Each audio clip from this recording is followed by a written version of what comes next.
নমস্কাৰ ছাত্ৰ ছাত্ৰীসকল মই কাজল কুসুম দেৱী আজি মই তোমালোকৰ সৈতে আলোচনা কৰিম অষ্টম শ্ৰেণীৰ সমাজ বিজ্ঞানৰ ভূগোল খণ্ডৰ পৰা পাঠ 5 সাগৰ মহাসাগৰৰ অংশ 6 ইয়াৰ আগৰ অংশটোত আমি আলোচনা কৰিছিলো জোৱাৰৰ প্ৰকাৰৰ বিষয়ে আৰু উদ্ভিদ আৰু প্ৰাণীৰ বিষয়ে এতিয়া আজিৰ ভিডিঅটোত কি তোমালোকে জানিব পাৰিবা এবাৰ চোৱা মাছ ধৰা বৃত্তি খনিজ সম্পদ আহৰণ জল পৰিবহন আদিৰ ক্ষেত্ৰত সাগৰ মহাসাগৰৰ গুৰুত্ব অৰ্থাৎ সাগৰ মহাসাগৰৰ গুৰুত্বনো কি মাছ ধৰা বৃত্তিৰ ক্ষেত্ৰত খনিজ সম্পদ আহৰণৰ ক্ষেত্ৰত আৰু জল পৰিবহনৰ ক্ষেত্ৰত এই সম্পৰ্কে আমি আজিৰ ভিডিঅটোত আলোচনা কৰিম এটা প্ৰথম টপিকটোলৈ আজি আমি আগবাঢ়ো প্ৰথমতে আমি আলোচনা কৰিম মাছ ধৰা বৃত্তিৰ বিষয়ে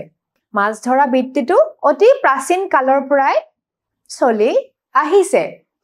আৰু সাগৰত পোৱা জৈৱ সম্পদবোৰৰ ভিতৰত আটাইতকৈ বেছিকৈ পোৱা সম্পদবিধ হ'ল মাছ আৰু মাছ মানুহৰ প্ৰিয় আৰু পুষ্টিকৰ খাদ্য এতিয়া মাছ অকল খাদ্যৰ কাৰণে বা খোৱাৰ কাৰণে ব্যৱহাৰ কৰা নহয় ইয়াৰ আন বহুতো উপযোগিতা আছে হয়নে কিছুমান মাছৰ তেলত ভিটামিন পোৱা যায় আকৌ কিছুমান মাছৰ ছালেৰে জোতা মুনা এইসমূহ তৈয়াৰ কৰা হয় গতিকে মাছ অকল খোৱাৰ কাৰণেই নহয় ইয়াৰ আন বহুতো ব্যৱহাৰিক দিশ আছে এতিয়া চোৱা মাছ ধৰা বৃত্তি ফিচিং সকলো জৈৱিক সম্পদৰ ভিতৰত মাছ প্ৰচুৰ পৰিমাণে পোৱা যায় মাছ মানুহৰ বাবে পুষ্টিকৰ প্ৰিয় খাদ্য প্ৰাক ঐতিহাসিক যুগৰ পৰাই মানুহে মাছক খাদ্য হিচাপে ব্যৱহাৰ কৰি আহিছে এতিয়া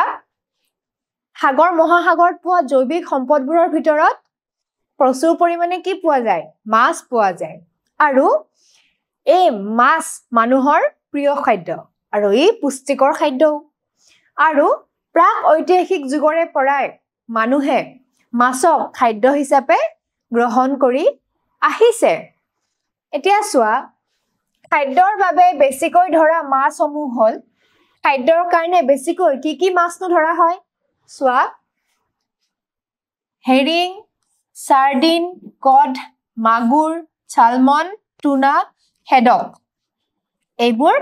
সাগৰীয় মাছ খাদ্যৰ বাবে বেছিকৈ ধৰা হয় আকৌ চোৱা কড মাছ ধৰা হয় ইয়াৰ তেলৰ বাবে যিটোত ভিটামিন প্ৰচুৰ পৰিমাণে থাকে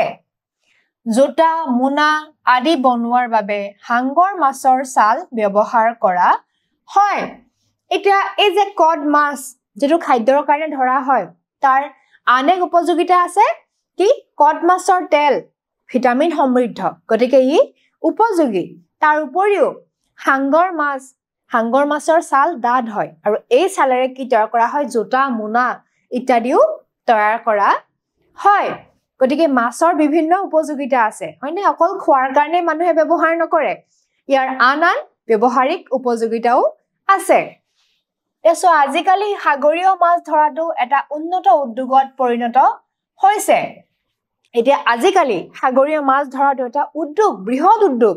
আৰু সাগৰীয় মাছ ধৰাৰ কাৰণে কি কৰা হয় উন্নত প্ৰযুক্তি ব্যৱহাৰ কৰা হয় হয়নে আজিকালি উন্নত প্ৰযুক্তিৰ দ্বাৰা মৎস্য ক্ষেত্ৰসমূহৰ স্থান নিৰূপণ কৰিব পাৰি ঠিক তেনেকৈ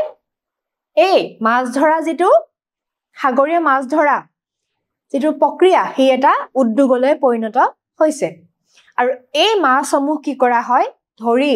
উন্নত প্ৰযুক্তি ব্যৱহাৰ কৰি মাছসমূহ ধৰাৰ পিছত এইসমূহ উপকূলীয় অঞ্চলত বিক্ৰী কৰা হয় তাৰ উপৰিও বিভিন্ন দেশলৈ শীতলীকৰণ প্ৰক্ৰিয়াৰ জৰিয়তে তিনত ভৰাই বিভিন্ন অঞ্চললৈ এইবোৰ পঠিওৱা হয় সেইকাৰণে আজিকালি সাগৰীয় মাছ বিভিন্ন দেশতে পোৱা যায় য'ত হয়তো সাগৰ নাইও তেনেকুৱা অঞ্চলতো সাগৰীয় মাছ উপলব্ধ যিহেতুকে প্ৰযুক্তিবিদ্যা যথেষ্ট উন্নত হৈছে শীতলীকৰণ প্ৰক্ৰিয়াৰ দ্বাৰাও বিশ্বৰ বিভিন্ন প্ৰান্তলৈ এইবোৰ পঠিয়াব পাৰি এতিয়া চোৱা বিভিন্ন ধৰণৰ মাছ ধৰাৰ বাবে বিভিন্ন কৌশল ব্যৱহাৰ কৰা হয় য'ত সাগৰৰ উদ্ভিদ প্লৱক প্ৰচুৰ পৰিমাণে পোৱা যায় সেইবোৰ ঠাইত মৎস্য ক্ষেত্ৰবোৰ গঢ়ি উঠিছে এতিয়া আমি পাইছিলো যে যিবোৰ ঠাইত উদ্ভিদ প্লৱকবোৰ বেছিকৈ পায় সাগৰৰ অগভীৰ ঠাইবোৰত যেহেতু উদ্ভিদ প্লৱকবোৰ মাছৰ খাদ্য গতিকে এনেকুৱা ঠাইবোৰত কি হয় মৎস্য ক্ষেত্ৰবোৰ গঢ় লৈ উঠা দেখা যায় এনেকুৱা ঠাইবোৰত আমি উদাহৰণো পাইছিলো জাপানৰ উদাহৰণ পাইছিলো আৰু উত্তৰ আমেৰিকাৰ পূব উপকূলৰ উদাহৰণ পাইছিলো য'ত মৎস্য ক্ষেত্ৰ হিচাপে গঢ় লৈ উঠিছিল এতিয়া চোৱা আজিকালি মৎস্য ক্ষেত্ৰৰ অৱস্থান নিৰ্ণয় কৰিবলৈ অত্যাধুনিক প্ৰযুক্তি ব্যৱহাৰ কৰা হয় সাগৰীয় মাছবোৰ ধৰি উপকূল অঞ্চলত লগে লগে ব্যৱহাৰ কৰা হয় আৰু শীতলীকৰণ ব্যৱস্থাৰে সংৰক্ষণ কৰি টিনত ভৰাই বিশ্বৰ বিভিন্ন প্ৰান্তলৈ পঠিওৱা হয় এতিয়া আজিকালি মৎস্য ক্ষেত্ৰবোৰৰ স্থান নিৰূপণ কৰাৰ কাৰণেও কি কৰে উন্নত মানদণ্ডৰ প্ৰযুক্তি ব্যৱহাৰ কৰে তাৰ উপৰিও মাছ ধৰি সাগৰৰ উপকূলীয় অঞ্চলবোৰত লগে লগে ব্যৱহাৰ কৰা হয় তোমালোকে নিশ্চয় দেখিছা সাগৰীয় উপকূল অঞ্চলসমূহত বিভিন্ন ধৰণৰ ব্যৱস্থা আছে ৰেষ্টুৰেণ্টৰ ব্যৱস্থা আছে য'ত কি কৰা হয় সাগৰীয় মাছবোৰ উপলব্ধ তাৰ উপৰিও শীতলীকৰণ যেটো প্ৰক্ৰিয়া তাৰ সহায়ত কি কৰিব পাৰি বিশ্বৰ বিভিন্ন দেশলৈ এইসমূহ পঠিয়াব পাৰি গতিকে উন্নত মানদণ্ডৰ প্ৰযুক্তি সাগৰত ব্যৱহাৰ কৰা হয় মাছ ধৰিবৰ বাবে এই মাছসমূহ বিভিন্ন ঠাইলৈ পঠিওৱাৰ বাবে এইবাৰ আমি আলোচনা কৰিম খনিজ সম্পদ মিনাৰেল ৰিসোৰ্স অৰ্থাৎ সাগৰ মহাসাগৰতনো কি খনিজ সম্পদ পোৱা যায় এই সম্পৰ্কে আমি আলোচনা কৰিম মহাসাগৰটো বিভিন্ন খনিজ সম্পদৰ উৎস সাগৰৰ পানীত দ্ৰৱীভূত হোৱা খনিজ লৱণসমূহ হ'ল চোৱা সাধাৰণ নিমখ মেগনেছিয়াম ব্ৰমিন এতিয়া মহাসাগৰবোৰ বিভিন্ন খনিজ সম্পদৰ উৎস সাগৰ মহাসাগৰত বিভিন্ন খনিজ পদাৰ্থ পোৱা যায় এতিয়া সাগৰৰ পানীত দ্ৰৱীভূত হৈ থকা খনিজ পদাৰ্থৰ নাম দিয়া আছে চোৱা যিবোৰ খনিজ লৱণ সাধাৰণ নিমখ মেগনেছিয়াম আৰু ব্ৰমিন তাৰ উপৰিও আন বিভিন্ন ধৰণৰ চোৱা খনিজ পদাৰ্থ পোৱা যায় মহাসাগৰবোৰত তাৰ ভিতৰত চোৱা নামসমূহ মেংগানিজ সালফাৰ টাইটেনিয়াম মোনাজাইট সোণ প্লেটিনাম হীৰা লো ইত্যাদি গতিকে এইসমূহ খনিজ পদাৰ্থ সাগৰ মহাসাগৰত পোৱা যায় আৰু আমি পাইছিলো তোমালোকৰ নিশ্চয় মনত আছে সাগৰ মহাসাগৰ যেহেতুকে খনিজ দ্ৰব্যবোৰ থাকে গতিকে সাগৰৰ পানী লুনিয়া হয়নে এতিয়া চোৱা নদী আৰু বতাহে কিছুমান খনিজ পদাৰ্থও কঢ়িয়াই লৈ ফুৰে যিবোৰ সাগৰৰ তলত জমা হৈ থাকে এতিয়া নদী আৰু বতাহেও কিছুমান খনিজ পদাৰ্থ কঢ়িয়াই লৈ আনি কত জমা কৰে সাগৰৰ তলত জমা কৰে সাগৰৰ পানীত ৰাসায়নিক মৌলৰ পৰিমাণ কম সাগৰৰ পানীত যদিও খনিজ পদাৰ্থ পোৱা যায় খনিজ সম্পদ আছে কিন্তু ৰাসায়নিক মৌলৰ পৰিমাণ কম এইবোৰ নিষ্কাশন কৰাটো অতি ব্যয়বহুল আৰু কঠিন এইবোৰ যেহেতুকে কম ৰাসায়নিক মৌলৰ পৰিমাণ গতিকে এইবোৰ আহৰণ কৰাটো যথেষ্ট ব্যয়বহুল যথেষ্ট খৰচী এটা প্ৰক্ৰিয়া আৰু ই এটা কঠিন কাম এতিয়া চোৱা খাৰুৱা তেল আৰু প্ৰাকৃতিক গেছ সাগৰৰ আটাইতকৈ গুৰুত্বপূৰ্ণ খনিজ পদাৰ্থ এতিয়া খাৰুৱা তেল আৰু প্ৰাকৃতিক গেছ সাগৰৰ তলিৰ পৰা আহৰণ কৰা আটাইতকৈ গুৰুত্বপূৰ্ণ পদাৰ্থ যাক সাগৰৰ তলিৰ ভূগৰ্ভৰ পৰা আহৰণ কৰা হয় ইয়াৰ বাবে আজিৰ ভূতত্ত্ববিদসকলে ইয়াৰ ওপৰত অধিক গুৰুত্ব দিছে এই খাৰুৱা তেল প্ৰাকৃতিক গেছসমূহ আহৰণ কৰাৰ বাবে ভূতত্ত্ববিদসকলে অধিক গুৰুত্ব দিছে সাগৰৰ তলিৰ পৰা এইসমূহ আহৰণ কৰাৰ বাবে আৰু তোমালোকে নিশ্চয় জানা যে দুটা বিশেষ অঞ্চলত সাগৰৰ দুটা বিশেষ অঞ্চলত এই খাৰুৱা তেল আৰু প্ৰাকৃতিক গেছবোৰ পোৱা যায় সাগৰৰ এই অঞ্চল দুটাৰ নাম তোমালোকে মনত ৰাখিবা মহীসোপান অঞ্চল আৰু আনটো হল মহীঢাল অঞ্চল এতিয়া এই দুটা অঞ্চলৰ পৰা কি কৰা হয় খাৰুৱা তেল আৰু প্ৰাকৃতিক গেছ আহৰণ কৰিব পাৰি এতিয়া মহীসোপন মানেনো কি মহীসোপন হৈছে সাগৰৰ উপকূলৰ পৰা তললৈ লাহে লাহে যিটো অংশ নামি যায় অগভীৰ পানীলৈকে বিস্তৃত সাগৰৰ অগভীৰ এটা অংশ যাক কোৱা হয় মহীসোপান আকৌ মহীঢালনো কি মহীঢাল হৈছে মহীসোপানৰ শেষৰ পৰা যি অংশ তললৈ নামি আহি সাগৰৰ গভীৰ তললৈকে বিস্তৃত হৈ থাকে হেতু হল মহীঢাল অংশ গতিকে মহীসোপান অগভীৰ সাগৰৰ অংশ আৰু মহীঢালটো হৈছে গভীৰ সাগৰৰ তললৈকে বিস্তৃত হৈ থাকে এই দুটা অঞ্চলৰ পৰা বিশেষকৈ খাৰুৱা তেল আৰু প্ৰাকৃতিক গেছ আহৰণ কৰা হয় এতিয়া চোৱা আমাৰ দেশত মুম্বাই আৰু উৰিষ্যাৰ উপকূলীয় অঞ্চলত তেল আৰু প্ৰাকৃতিক গেছ আহৰণ কৰা হয় আমাৰ দেশৰ বিশেষকৈ মুম্বাই আৰু উৰিষ্যাৰ উপকূলীয় অঞ্চলৰ পৰা এই দুবিধ খনিজ সম্পদ আহৰণ কৰা হয় এই দুটা অঞ্চলৰ পৰা খনিজ সম্পদসমূহ আহৰণ কৰা দেখা যায় এবাৰ আমি আলোচনা কৰিম জল পৰিবহণ ব্যৱস্থাৰ ওপৰত তোমালোকে জানা যে জল পৰিবহণ ব্যৱস্থা বহুত পুৰণি কালৰ পৰাই যেতিয়া অন্যান্য স্থল পৰিবহণ আকাশী পৰিবহণ উপলব্ধ নাছিল তেতিয়াৰ পৰাই এই জল পৰিবহণ ব্যৱস্থা আছে আৰু এই পৰিবহণ ব্যৱস্থা কম খৰচী হয়নে আৰু ইয়াৰ সহায়ত গধুৰ যন্ত্ৰপাতি মানুহ কঢ়িয়াবলৈ সুবিধা গতিকে চোৱা জল পৰিবহণ ৱাটাৰ ট্ৰান্সপৰ্ট যুগ যুগ ধৰি সাগৰ মহাসাগৰৰ মাজেৰে জনসাধাৰণৰ যাতায়াতৰ সুবিধা প্ৰদান কৰি আহিছে ইয়াক জল পৰিবহণ বা জাহাজ পৰিবহণ বুলিও জনা যায় এতিয়া সাগৰ মহাসাগৰৰ মাজেৰে যি পৰিবহণ ব্যৱস্থা উপলব্ধ তাক কোৱা হয় জল পৰিবহণ বা জাহাজ পৰিবহণ বুলিও কোৱা হয় এইটো এটা সহজ আৰু কম খৰচী পৰিবহণ ব্যৱস্থা ই এটা সহজ কম খৰচী ই ব্যয়বহুল নহয় গতিকে ই এটা কম খৰচী ব্যৱস্থা যিহেতুকে জলপথবোৰ প্ৰাকৃতিক ইয়াৰ বাবে কোনো অৰ্থ ব্যয় নহয় জাহাজবোৰে গধুৰ আৰু বৃহৎ পৰিমাণৰ সামগ্ৰী আৰু যাত্ৰী কঢ়িয়াব পাৰে ইয়াত ইন্ধনৰ খৰচ তুলনামূলকভাৱে কম এতিয়া এই জাহাজ পৰিবহণ বা জল পৰিবহণ ব্যৱস্থাটো কিয়নো আমাৰ কাৰণে উপযোগী কাৰণ চোৱা ইয়াৰ বাবে অৰ্থ ব্যয় কমকৈ হয় বা অৰ্থ ব্যয় নহয় বুলি ক'ব পাৰি কাৰণ যেহেতুকে জলপথবোৰ প্ৰাকৃতিক হয়নে এইবোৰ মানুহে নিৰ্মাণ কৰা নাই এইবোৰ প্ৰাকৃতিক জলপথ গতিকে এই এটা কম খৰচী ব্যৱস্থা হয়নে যাৰ সহায়ত গধুৰ আৰু বৃহৎ পৰিমাণৰ সামগ্ৰী অনায়াসে সহজতে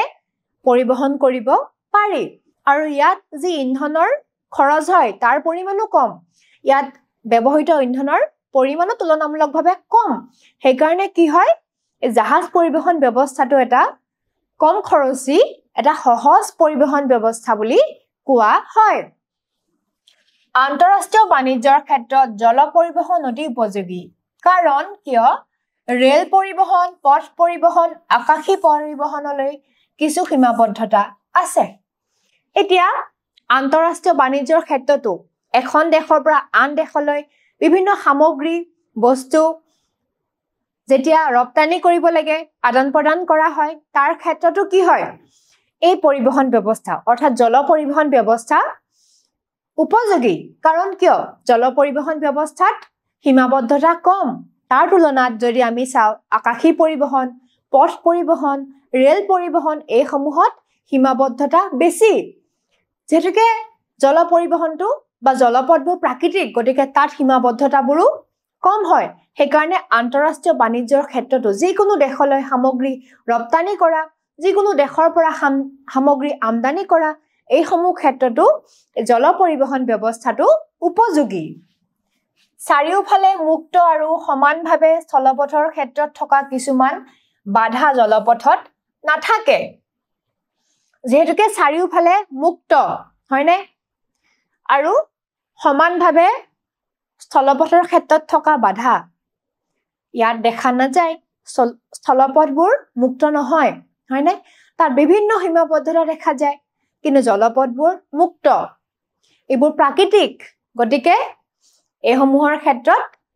সমস্যা কম দেখা যায় কেতিয়াবা সমস্যা হয় কেতিয়া সোৱা কেতিয়াবা কুঁৱলী ধুমুহা বৰফৰ পাহাৰ আদিয়ে জাহাজৰ চলাচলত সমস্যাৰ সৃষ্টি কৰিব পাৰে হেহে জাহাজবোৰে সদায় কেৱল কিছুমান বিশেষ পথৰেহে যাত্ৰা কৰে কেতিয়াবা কি হয় কুঁৱলী ধুমুহা বৰফৰ পাহাৰ এসমূহে সমস্যাৰ সৃষ্টি কৰিব পাৰে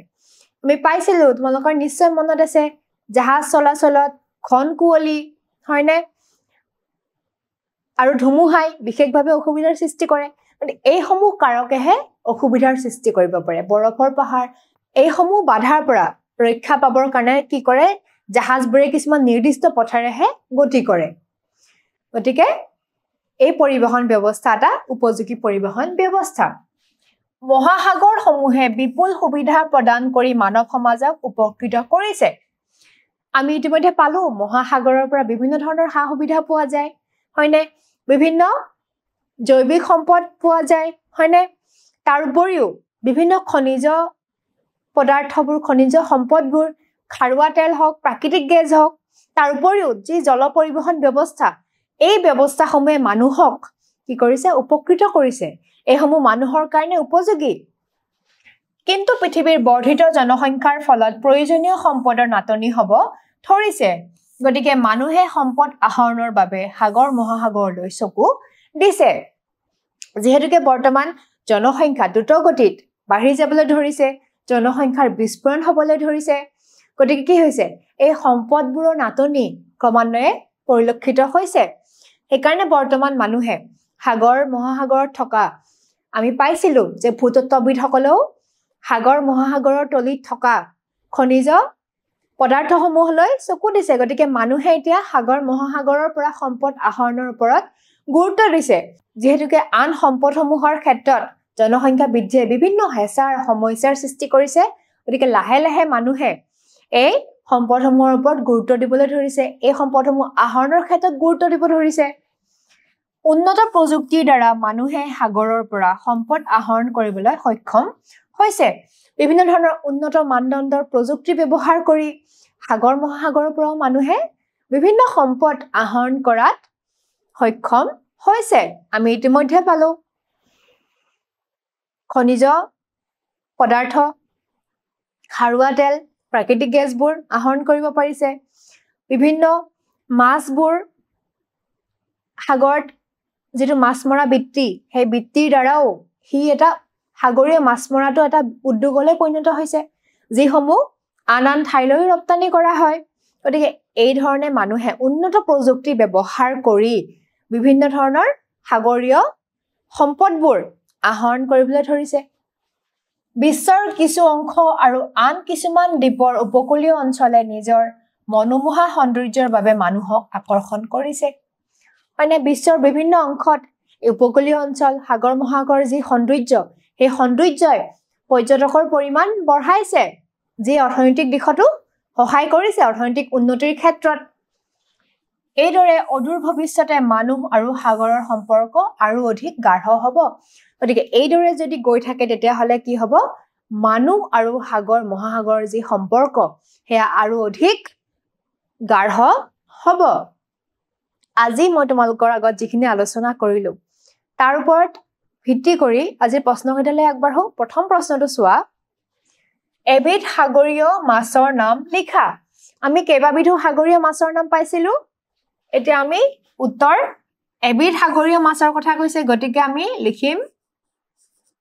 কড মাছ হয়নে যে যাৰ তেল ভিটামিন সমৃদ্ধ হয়নে গতিকে মানুহৰ কাৰণে উপযোগী দ্বিতীয় প্ৰশ্নটো চোৱা আমাৰ দেশৰ মুম্বাই আৰু দেশৰ উপকূলীয় অঞ্চলত তেল আৰু প্ৰাকৃতিক গেছ আহৰণ কৰা হৈছে আমি পাইছিলো দুটা অঞ্চলৰ পৰা বিশেষকৈ খাৰুৱা তেল আৰু প্ৰাকৃতিক গেছ আহৰণ কৰা হৈছে সাগৰৰ মুম্বাই আৰু উৰিষ্যা গতিকে উত্তৰটো হ'ব মুম্বাই আৰু উৰিষ্যাৰ তোমালোকৰ নিশ্চয় বোধগম্য হৈছে আজি মই যিখিনি আলোচনা কৰিলো পৰৱৰ্তী ভিডিঅ'ত পুনৰ লগ পাম আজিলৈ ইমানেই ধন্যবাদ